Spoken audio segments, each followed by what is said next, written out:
Hi friends, I'm Tilak. You're watching Tech May Be Unique, and today we're just going to see how to insert emojis on your Canva sheets on your computer. And if you are new to this channel, make sure to click on subscribe button below. We just quickly move on to the video. So how to insert emoji on the Canva sheets on your computer is just going to show in this video. For that, first of all, you can't find the emoji symbol in the action button. So instead of that, you can just use the element here. You just type as emoji and just search here. You can use the graphics. Otherwise, you have the emoji by Canva.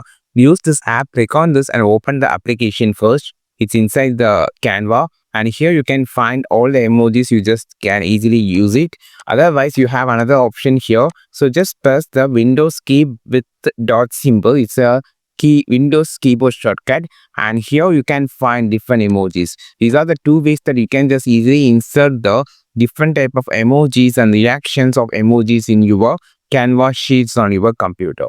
I think this video helped you a lot. Like this video, share this video, subscribe this channel. We will meet our next video with this super valuable content. This is Tilak signing off from Tech May Be Unique. Have a wonderful and most beautiful day.